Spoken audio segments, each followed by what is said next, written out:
ज्या लॉटरीची तुम्ही आम्ही आतुरतेने वाट पाहत होतो, अखेर तो दिवस आलाय. म्हाडाच्या मुंबई मंडळानं 2640 घरांसाठी लॉटरी काढली आहे. आता या लॉटरी संदर्भातले सगळे डिटेल्स मी या व्हिडिओमध्ये तुम्हाला सांगणार आहे. नेमकी घरं कुठे आहेत, किती आहेत, कोणत्या उत्पन्न गटासाठी किती घरं असणार आहेत, लोकेशन्स कोणती कोणती आहेत आणि महत्वाचं म्हणजे फॉर्म कुठे भरायचा आहे, फॉर्म भरण्याची शेवटची तारीख कोणती आहे, ही सगळी माहिती तुम्हाला ह्या एकाच व्हिडिओमध्ये पाहायला मिळणार आहे. त्यामुळे व्हिडिओ शेवटपर्यंत नक्की पहा आणि जे कोणी तुमचे फ्रेंड्स नातेवाईक आहेत की ज्यांना मुंबईमध्ये स्वतःचं हक्काचं घर घ्यायचंय तर त्यांच्यापर्यंत हा व्हिडिओ नक्की पोहोचवा. तर चला सुरुवात करूया.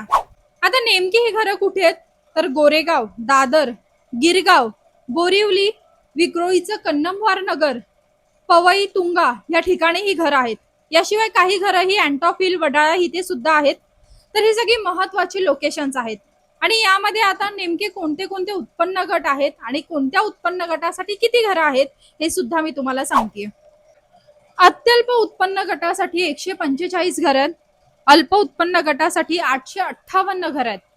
तर मध्यम उत्पन्न गटासाठी 1408 घरं ही सर्वाधिक मध्यम उत्पन्न गटासाठी आहेत. तर उच्च उत्पन्न गटासाठी 229 घरं आहेत. आता या लॉटरीसाठी महत्वाच्या तारखा कोणत्या कोणत्या आहेत म्हणजे तुम्हाला फॉर्म कधी भरता येणार आहे, तो कुठे भरायचा आहे आणि शेवटची तारीख कोणती आहे हे सांगते. तुम्हाला 30 मार्च दुपारी 3 वाजल्यापासूनच ऑनलाईन नोंदणी करता येणार आहे. तुम्ही फॉर्म भरला, डॉक्युमेंट सबमिट केले आणि जर अनामत रक्कम भरली तर तुम्ही या लॉटरीसाठी पात्र ठरणार आहात.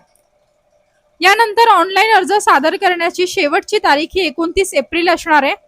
तर ऑनलाईन अनामत रक्कम भरण्यासाठी 30 एप्रिल ही शेवटची तारीख असणार आहे. जी सोडतीसाठी प्राप्त अर्जांची प्रारूप यादी असते ती 5 मेला जाहीर होईल आणि जी सोडतीची अंतिम यादी असते ती 12 मेला दुपारी 3 वाजेपर्यंत म्हाडाच्या ऑफिशियल वेबसाईट वरती प्रसिद्ध केली जाणार आहे. तुम्हाला housing.mhada.gov.in या ऑफिशियल वेबसाईट वरती जाऊन ऑनलाईन फॉर्म भरता येणार आहे. तुम्हाला स्क्रीनवरती सुद्धा ही वेबसाईट दिसत असेल. याशिवाय म्हाडाचं एक ऍप आहे, त्या ऍपद्वारे सुद्धा तुम्ही ऑनलाईन फॉर्म भरू शकता.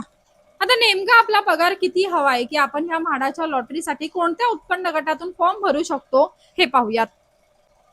जर तुमचं पूर्ण कुटुंबाचं उत्पन्न वर्षाचं 6 लाखांपर्यंत असेल तर तुम्ही अत्यल्प गटातून फॉर्म भरू शकता आणि हेच पूर्ण कुटुंबाचं उत्पन्न जर 9 लाखांपर्यंत जात असेल तर तुम्ही अल्प गटातून फॉर्म भरू शकता आणि जर 12 लाखांपर्यंत उत्पन्न वर्षाचं असेल तर तुम्ही मध्यम गटातून फॉर्म भरू शकता आणि पूर्ण कुटुंबाचं उत्पन्न 12 लाखांपेक्षा जर जास्त झालं तर तुम्ही उच्च उत्पन्न गटातून फॉर्म भरू शकता. याला कोणतीही मर्यादा नाहीये, फक्त 12 लाखांच्या वर तुमचं वार्षिक उत्पन्न हवंय.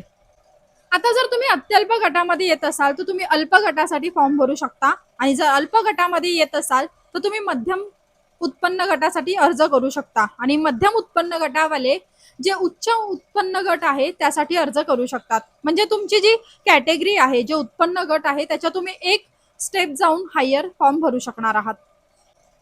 आता या लॉटरीसाठी नेमकी कोणती कागदपत्र लागतात हे पाहूयात.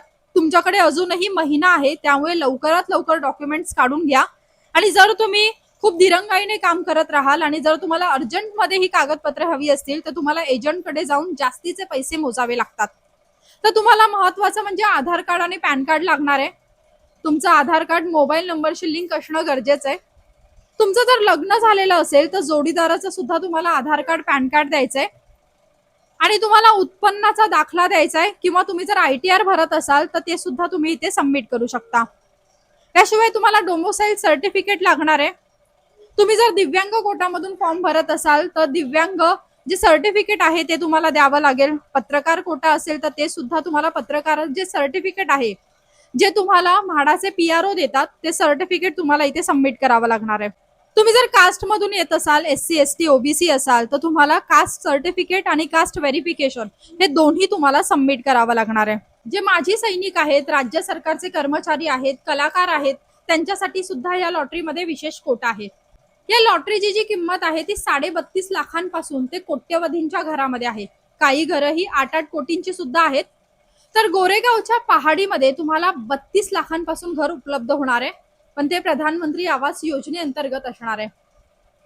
आता नेमके ह्या घरांची किंमत किती आहे, बेस्ट लोकेशन्स कोणते कोणते आहेत, कोणत्या घरांसाठी तुम्ही अर्ज करू शकता, ही सगळी माहिती मी तुम्हाला पुढच्या व्हिडिओमध्ये सांगणार आहे.